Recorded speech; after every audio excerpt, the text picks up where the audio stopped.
Hi, in this video, I am going to explain you about all the common musculoskeletal injuries.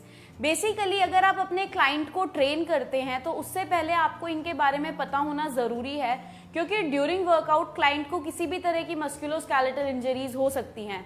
Basically जिसमें client का cartilage damage हो सकता है, उनकी muscle में कुछ स्ट्रेन आ सकता है, उनका लिगामेंट ब्रेक हो सकता है। So these are the most common type of musculoskeletal injuries.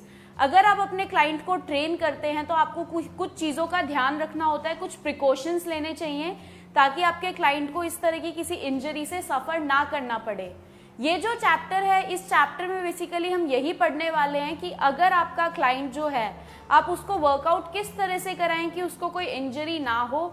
अगर इंजरी हो चुकी है तो how can you help him, like उसको रिकवर करने में हेल्प कैसे करेंगे।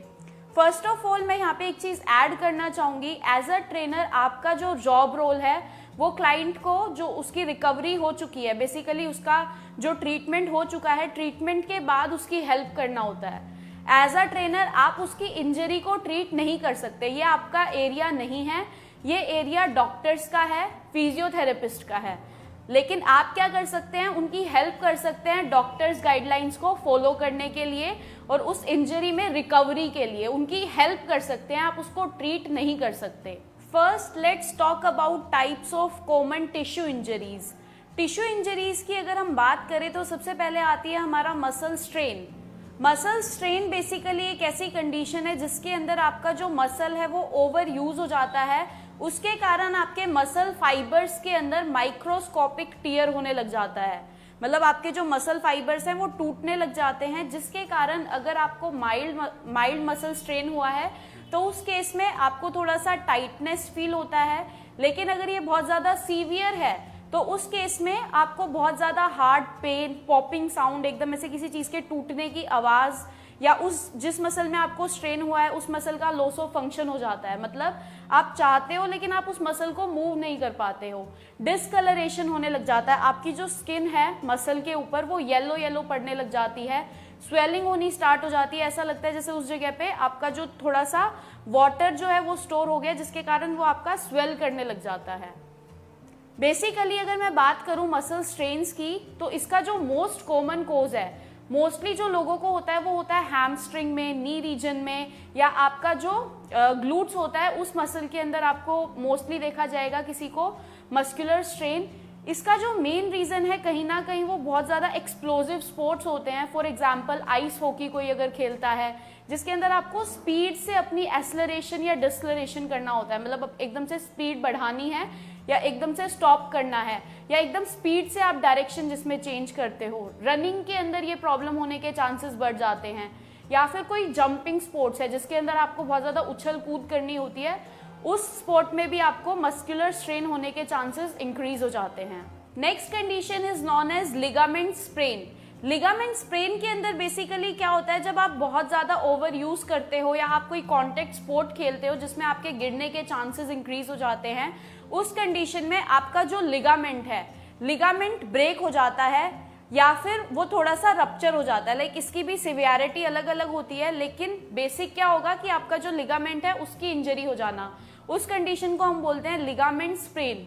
लिगामेंट स्प्रेन होने के मोस्ट कॉजेज क्या होते हैं, बेसिकली आप जब बहुत ज़्यादा कॉन्टेक्ट स्पोर्ट्स खेलते हो जिसमें आपके उछल कूद के चांसेस होते हैं और गिरने के चांसेस इंक्रीज हो जाते हैं, उन स्पोर्ट्स के अंदर हमारा लिगामेंट इंजरी के चांसेस बढ़ जाते हैं।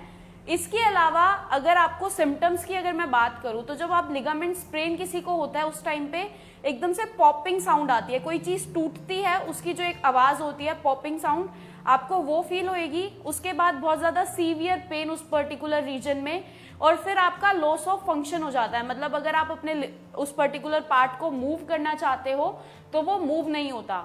मोस्ट कॉमन जो आपके एरियाज हैं जहाँ पे लिगामेंट स्प्रेन आता है, दैट इज योर फिंगर, आपका जो थंब रीजन है थंब, आपका नी, रिस्ट एंड शोल्डर।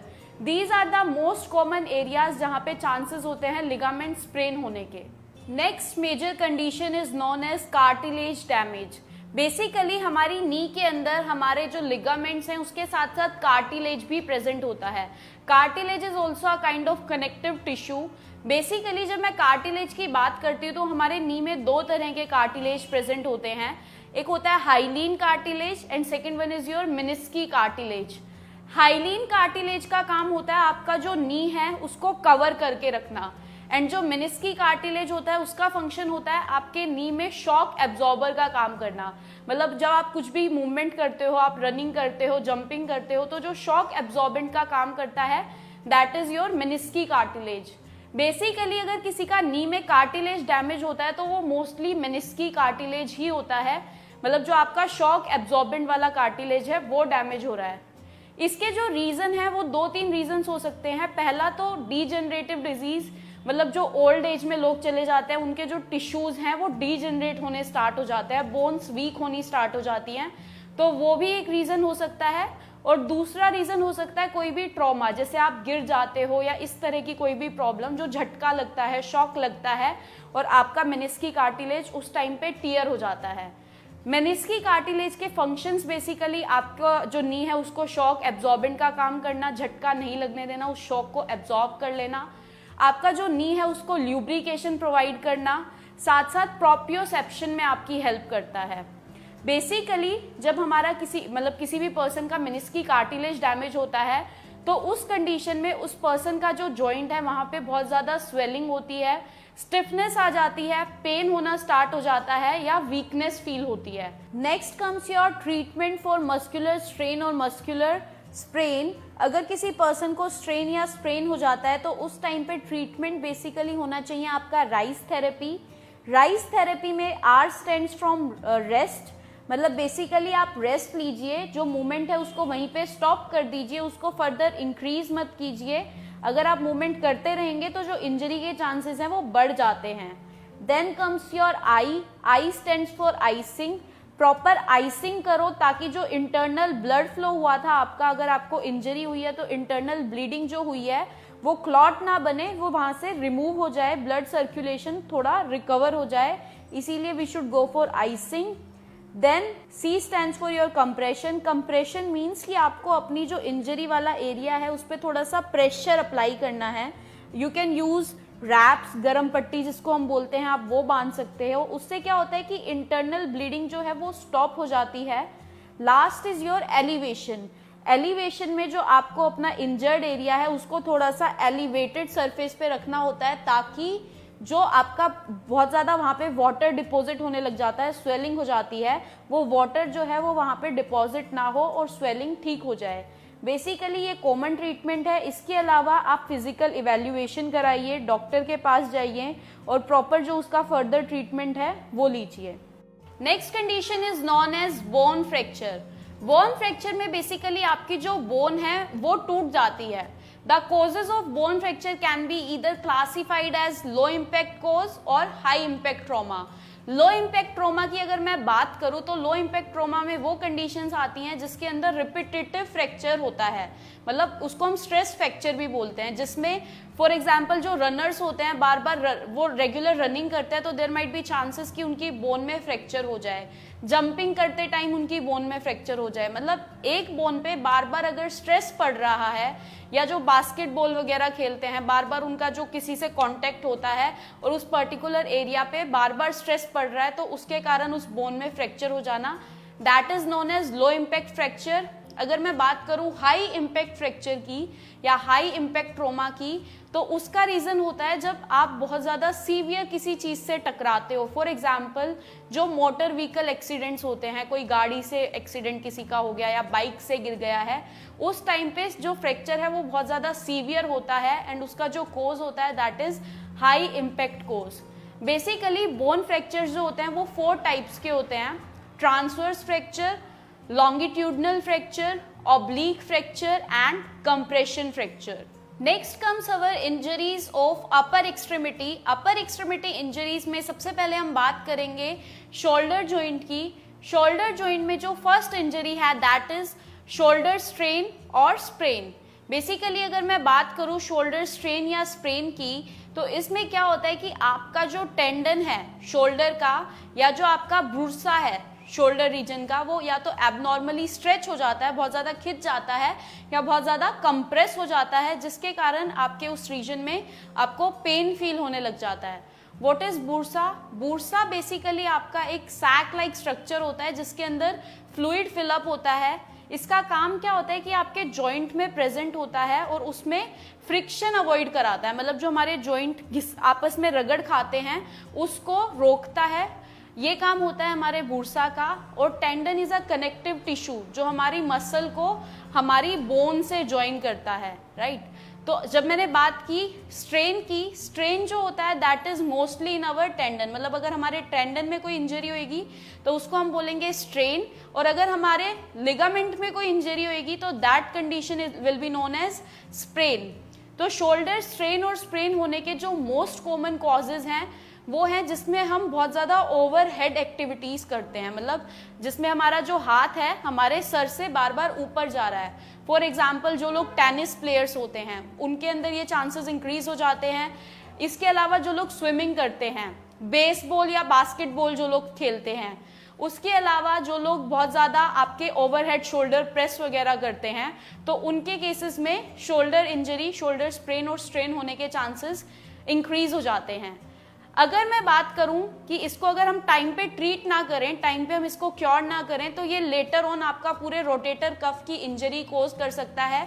आपको अपने शोल्डर को मूव करने में बहुत ज़्यादा सीवियर प्रॉब्लम हो सकती है। इसके जो साइंस एंड सिम्टम्स हैं, बेसिकली अगर किसी को शोल्डर स्प्रेन और स्ट्रेन होता है तो उस पर्सन को लोकलाइज्ड पेन फील होता है, मतलब शोल्डर में पेन फील होगा जो कि आपका रेडिएट करेगा आर्म की तरफ।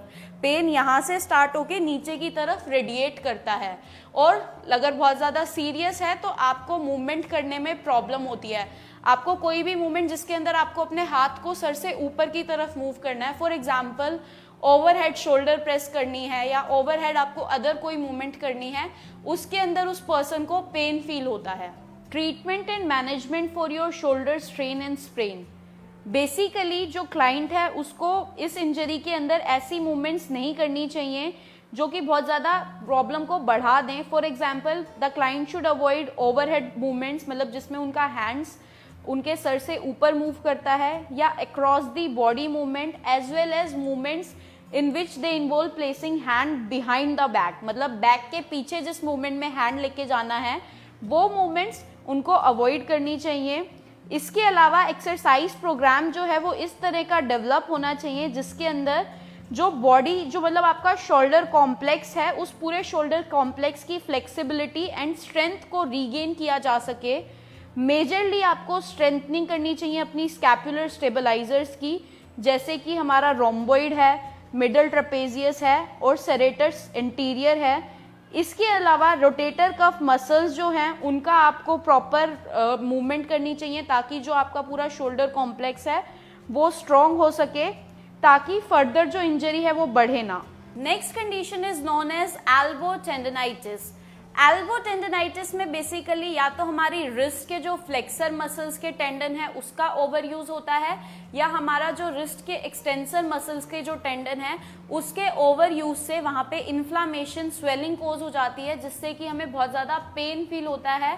बेसिकली अगर मैं बात करूँ एल्बो टेंडनाइटिस की, ये दो टाइप्स में क्लासीफाई होता है। First one is your lateral epicondylitis and second one is your medial एपिकोंजाइटिस।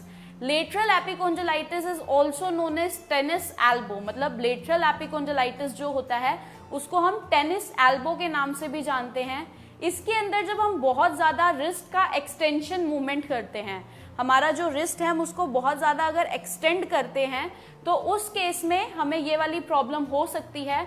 इसके अंदर बेसिकली जो आपकी रिस्ट एक्सटेंसर मसल्स हैं उनके टेंडन में पेन होना स्टार्ट हो जाता है जो कि आपको अपने लेटरल साइड पे फील होता है। अगर मैं सेकेंड टाइप की बात करूं दैट इज मीडियल एपिकोंजाइटिस, उसके अंदर जो आपका रिस्ट है उसकी फ्लेक्सर मसल्स के ओवर यूज के कारण आपको होता है, मतलब जब आप बहुत ज्यादा रिस्ट फ्लेक्शन मूवमेंट करते हो तो देयर माइट बी चांसेस कि आपको मीडियल एपिकोंजाइटिस हो जाए, जिसको हम गोल्फर्स एल्बो के नाम से भी जानते हैं। इस कंडीशन में बेसिकली जो आपका मीडियल पार्ट है रिस्ट के, जो एल्बो जॉइंट है यहाँ पे मीडियल रीजन में आपको बहुत ज्यादा पेन फील होता है। ये होता है आपका over use of wrist flexor muscles. इसके कारण अगर इसके साइंस एंड सिम्टम्स की मैं बात करूं तो बेसिकली इसके केस में जब भी आप कुछ एक्टिविटी करते हो, फॉर एग्जांपल जनरली आपको पेन नहीं होता रेस्ट की कंडीशन में, लेकिन आप अगर किसी से हैंडशेक करते हो तो या तो आपको अपने मीडियल रीजन में, एल्बो के या लेटरल रीजन में पेन फील होता है, या आप डोर ओपन करते हो, कुकिंग करते हो, इस टाइम पे आपको अपने लेटरल या फिर मीडियल रीजन पे पेन फील होता है, जो कि बहुत ज़्यादा सीवियर भी हो सकता है और कम भी हो सकता है। अगर इसको टाइम पे ट्रीट ना किया जाए तो ये प्रॉब्लम बहुत ज़्यादा बढ़ सकती है। Next come the management and exercise programming for elbow tendinitis. Basically इस कंडीशन में क्लाइंट को बहुत ज़्यादा रिपीटेटिव एल्बो एक्सटेंशन और फ्लेक्शन की एक्टिविटीज़ अवॉइड करनी चाहिए, जिसके अंदर आपको बहुत ज़्यादा अपना रिस्ट का या एल्बो का फ्लेक्शन करना पड़े, दैट शुड बी अवॉइडेड। उसके अलावा जब भी आप ऐसा कोई एक्टिविटी करते हैं तो you should try to wear elbow wrist splints, ताकि आपकी मूवमेंट को सपोर्ट मिल सके। हाई रिपीटिशन एक्टिविटी जो आपको एल्बो रिस्ट पे करनी है वो आपको अवॉइड करनी चाहिए। Exercise such as dumbbell, bicep, wrist curl वो आपको low weight and low repetitions के साथ स्टार्ट करना चाहिए। इसके साथ साथ फुल एक्सटेंशन आप जब परफॉर्म करते हो, dumbbell front raises should be done with questions. Next condition is known as carpal tunnel syndrome. Carpal tunnel syndrome में basically it is the most common repetitive compression syndrome of wrist. इसके अंदर basically क्या होता है, जब हम बहुत ज़्यादा रिपीटेटिव फ्लेक्शन करते हैं हमारे रिस्ट फ्लेक्सर से या हमारे फिंगर फ्लेक्सर से, जबकि हमारी ऑलरेडी फ्लेक्सर मसल्स का टेंडन स्ट्रेन होता है, तो it results in the narrowing of carpal tunnel. मतलब हमारे रिस्ट के अंदर यहाँ पे टनल होता है वो बहुत ज़्यादा नैरो हो जाता है, जिसके कारण उसके नीचे से जाने वाली मीडियन नर्व जो है वो कंप्रेस हो जाती है, उस पर दबाव आ जाता है, जिसके कारण हमें हमारे पूरे जो पाम रीजन है उसमें पेन फील होने लग जाता है। बेसिकली ये वाली कंडीशन कॉमन है फीमेल्स के अंदर रेदर देन मेल्स। फीमेल्स में भी 40 to 60 ईयर्स की एज के बीच में जो होती हैं उनमें ये कॉमनली देखा जाता है। Now coming to the signs and symptoms of carpal tunnel syndrome. इसमें बेसिकली जो हमारा जो पूरा पाम रीजन है इसके अंदर रात को या सुबह बहुत ज़्यादा सीवियर पेन होता है, लाइक सीवियर पेन और बर्निंग से सेंसेशन फील होती है अर्ली मॉर्निंग में या लेट नाइट। इसके अलावा लॉस ऑफ ग्रिप, मतलब आप किसी चीज़ को उठाना चाहते हो आप उठा नहीं पाते, आपकी ग्रिप स्ट्रेंथ की लॉस हो जाती है, या ड्रॉपिंग ऑफ ऑब्जेक्ट्स होने लग जाता है, मतलब आप कुछ भी उठा रहे हो आपके हाथ से वो छूट जाता है, आप उसको होल्ड नहीं कर पाते। उसके अलावा बहुत ज़्यादा टिंगलिंग, नमनेस आपको फील होती है पाम में, थंब में और इंडेक्स फिंगर में। So these are the signs and symptoms of carpal tunnel syndrome. अगर मैं बात करूं management and exercise programming for carpal tunnel syndrome, basically इस कंडीशन में जो इंडिविजुअल्स है उनको रिस्ट स्प्लिंट्स पहनना चाहिए ड्यूरिंग एक्टिविटी, ताकि उनको जो प्रॉब्लम है, जो पेन है वो फर्दर बढ़े ना। साथ साथ जो क्लाइंट है उनको फोकस करना चाहिए अपनी स्ट्रेंथ एंड फ्लेक्सिबिलिटी को रीगेन करने में, एल्बो, रिस्ट और finger flexors and extensor muscles की। बेसिकली इस कंडीशन में जो क्लाइंट है उसको फुल रेंज ऑफ मोशन में फ्लेक्शन ऑफ रिस्ट या एक्सटेंशन ऑफ रिस्ट अवॉइड करना चाहिए। जो एक्टिविटीज होनी चाहिए वो मिड रेंज ऑफ मोशन में करानी चाहिए, ताकि जो प्रॉब्लम है वो फर्दर बढ़े ना। Next condition is known as greater trochanteric bursitis. Basically, this condition is characterized by the painful inflammation at the greater truncator region of femur in between your glutes medius region। मतलब आपके इस पूरे reason के अंदर pain feel होना। इस condition में basically आपका जो बुर्सा है, आपका ग्रेटर ट्रोंकैटर, जो फीमर का अपर प्रोक्सिमल पार्ट होता है, उसके ऊपर जो बुर्सा प्रेजेंट होता है, Bursa is basically a structure जिसके अंदर फ्लूइड फिल्ड होता है, और इसका काम होता है आपका जो बोन का जॉइंट है उसको फ्रिक्शन से बचाना, टू ओवरकम द फ्रिक्शन। तो अगर वो जो बुर्सा है वो इन्फ्लेम हो जाता है, उसकी स्वेलिंग हो जाती है, तो that condition is known as greater trochanteric bursitis. इसके अंदर लोगों को जो है पेन फील होता है बहुत ज़्यादा सीवियर आउटर हिप रीजन से लेके आपका जो प्रोक्सिमल या लेग का जो मीडियल पार्ट है उसके अंदर, अपर लेग के अंदर आपको पेन फील होता है। मोस्ट कॉमनली ये जो होता है ये फीमेल एथलीट्स में पाया जाता है। जो बैले डांसर करते हैं, बैले डांसिंग करते हैं, उनके अंदर ये प्रॉब्लम पाई जाती है। स्कीइंग जो करते हैं उनके साथ ये प्रॉब्लम पाई जाती है।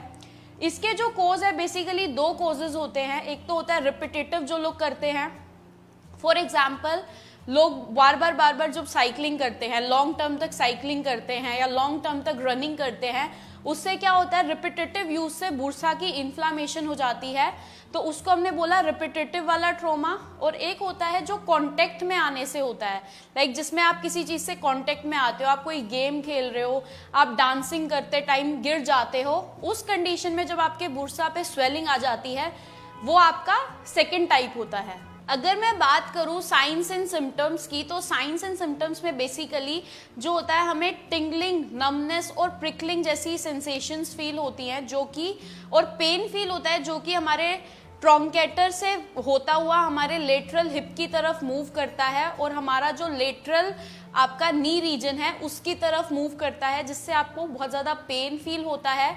जब आप कोई एक्टिविटी करते हो, आपकी वॉकिंग में आपको पेन फील होता है, या फिर आपका बेसिकली इसमें क्या होता है कि आपका जो मसल की लेंथ है, आपकी क्वाड्रिसेप्स और हैमस्ट्रिंग की लेंथ है वो शॉर्ट हो जाती है, और जो आपकी मायोफेशियल जो स्ट्रेंथ है वो कम होने लग जाती है, आपकी मस्कुलर स्ट्रेंथ कम होने लग जाती है लोअर बॉडी की।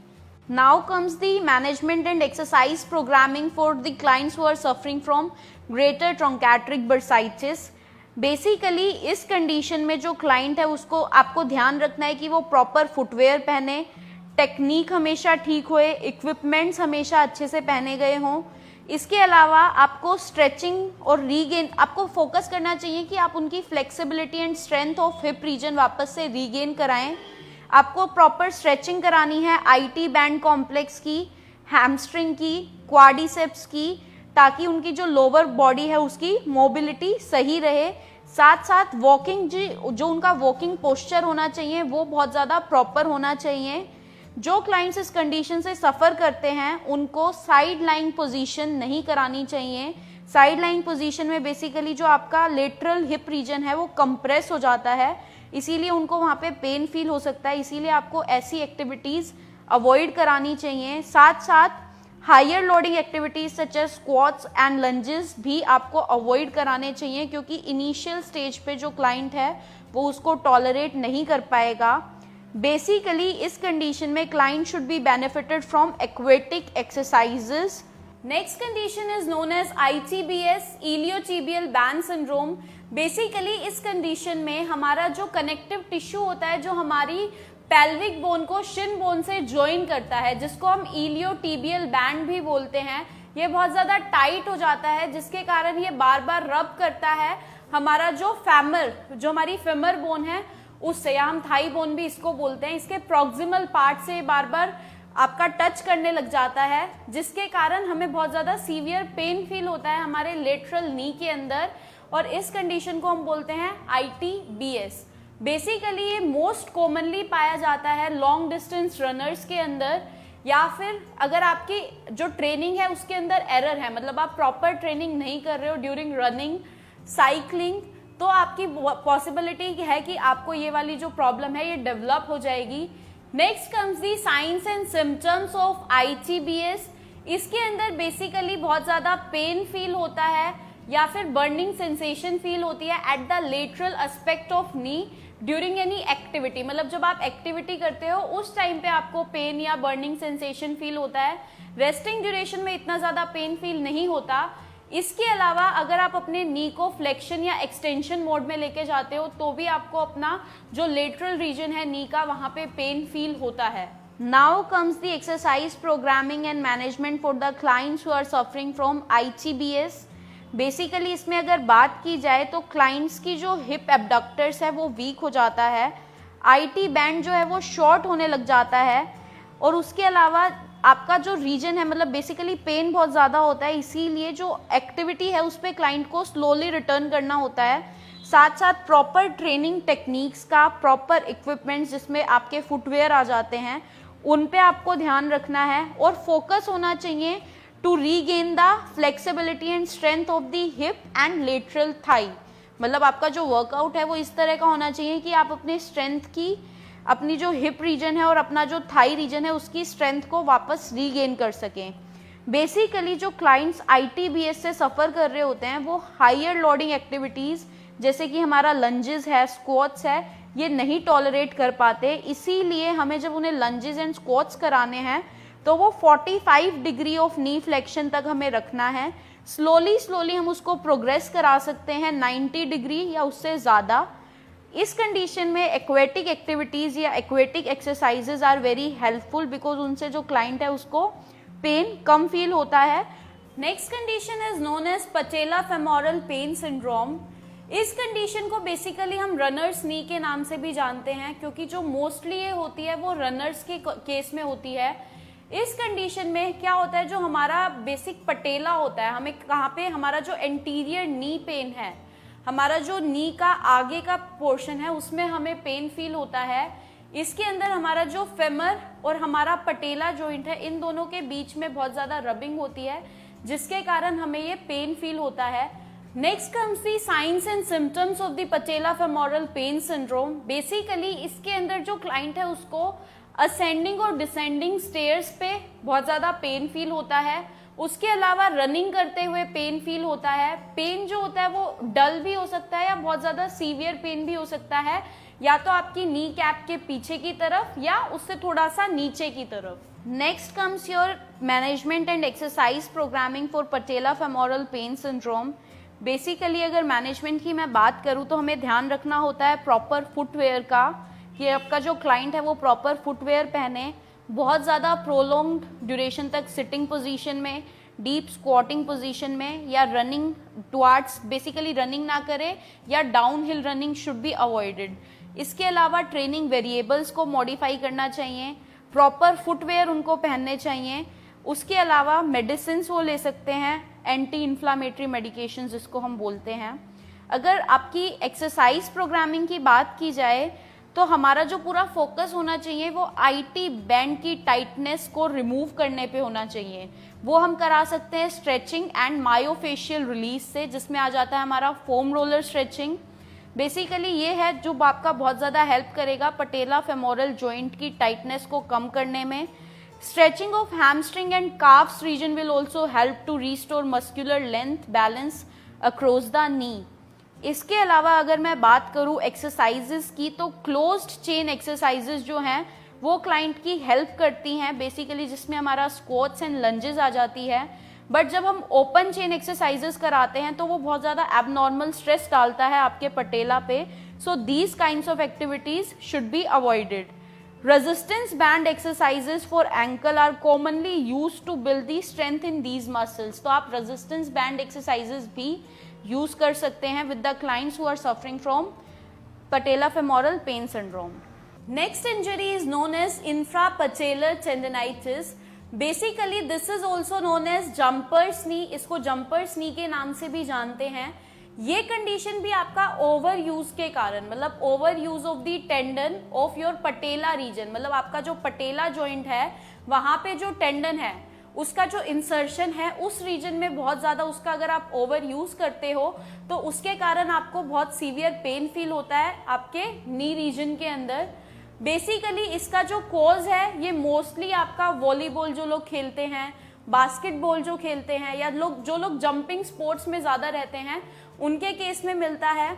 या इसके अलावा जो इसका मोस्ट कॉमन कॉज है वो है training errors during running, jumping, या फिर अगर कोई इम्प्रॉपर फुटवेयर पहनता है उसके कारण भी आपको ये प्रॉब्लम हो सकती है। अगर मैं इसके साइंस एंड सिम्टम्स की बात करूं तो बेसिकली आपका जो distal part of knee cap है उसमें आपको पेन फील होता है ड्यूरिंग वॉकिंग, साइकिलिंग, असेंडिंग और डिसेंडिंग स्टेयर्स, या फिर आप प्रोलॉन्ग सिटिंग पोजीशन में रहते हैं या स्क्वाटिंग पोजीशन में आपको बहुत ज़्यादा सीवियर पेन फील होता है। Next comes your management and exercise programming for infrapatellar tendinitis। अगर हम बात करें infrapatellar tendinitis में मैनेजमेंट की तो मैनेजमेंट में हमेशा हमें plyometrics, prolonged sitting, deep squatting and running इस तरह की मूवमेंट्स को अवॉइड करना चाहिए। ट्रेनिंग वेरिएबल्स जैसे कि हमारा फ्रीक्वेंसी, इंटेंसिटी एंड ड्यूरेशन इनको मॉडिफाई करना चाहिए।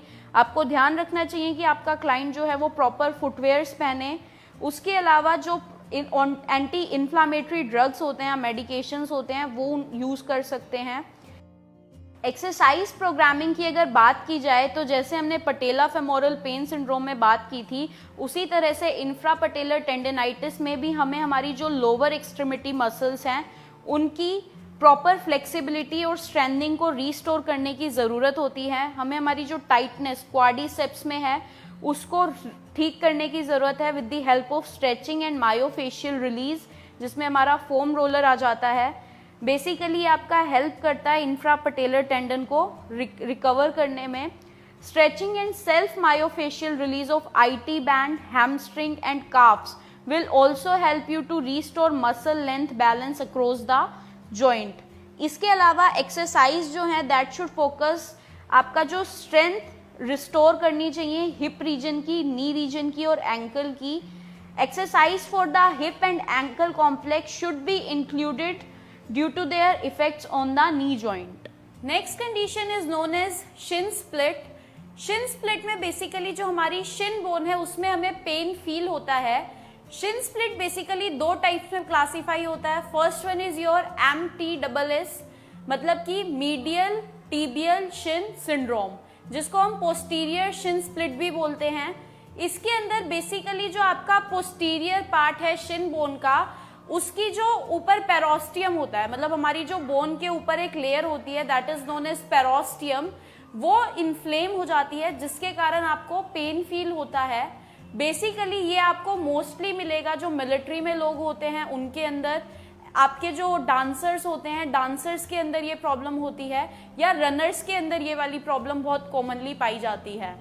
इसके बाद अगर मैं बात करूं एंटीरियर शिन स्प्लिट की, तो इसके अंदर आपका जो एंटीरियर रीजन है शिन का, मतलब जो एंटीरियर टिबियालिस आपकी है, उसके अंदर आपको बहुत ज़्यादा पेन फील होता है। इसका रीज़न बेसिकली एक्टिव पॉपुलेशन के अंदर ये चीज़ होती है। जब आप अपनी शिन बोन को ओवर यूज़ करते हैं तो जो एक्टिव पॉपुलेशन होती है उनके अंदर ये पेन फील होता है जब आपकी जो शिन की एंटीरियर रीजन की मसल्स हैं, for example your anterior tibialis, जो बोन के ऊपर मसल्स होती हैं, उनको अगर आप बहुत ज़्यादा ओवर यूज़ करो तो आपको ये एंटीरियर शिन स्प्लिट हो सकता है। इसका भी मोस्ट कॉमन आपको एक्टिव पॉपुलेशन, रनर्स या मिलिट्री में जो लोग होते हैं उनमें मिलेगा। अगर बात की जाए इसके साइंस एंड सिम्टम्स की, तो जो लोग पोस्टीरियर शिन स्प्लिट से सफ़र कर रहे होते हैं उनको जो पोस्टीरियर पार्ट है शिन का, उसके डिस्टल रीजन में पेन फील होता है, और जिनको एंटीरियर शिन स्प्लिट होता है उनको एंटीरियर रीजन में शिन के डिस्टल पार्ट में पेन फील होता है। पेन बेसिकली जब आप एक्टिविटी स्टार्ट करते हो उस टाइम पे होता है, जैसे जैसे आपकी एक्टिविटी कंटिन्यू हो जाती है तो आपको पेन फील होना बंद हो जाता है। Now comes the management and exercise programming for the Shin split. Basically अगर शिन स्प्लिट की बात की जाए तो इसके अंदर आपका जो मैनेजमेंट होता है वो सबसे बेस्ट मैनेजमेंट है प्रॉपर रेस्ट। अगर आप प्रॉपर रेस्ट लेते हैं तो आप ओवरऑल खुद ही रिकवर कर लेते हैं। एक्सरसाइज प्रोग्रामिंग जो होती है उसके अंदर आपको क्रॉस ट्रेनिंग जो है वो आपकी हेल्प करती है इसके अंदर, या फिर आपका जो एक्वेटिक एक्सरसाइजेज हैं दीज आर वेरी हेल्पफुल। साथ साथ आपको ध्यान रखना चाहिए कि आप proper conditioning, stretching and strengthening पे फोकस करें अपनी काफ मसल्स पे।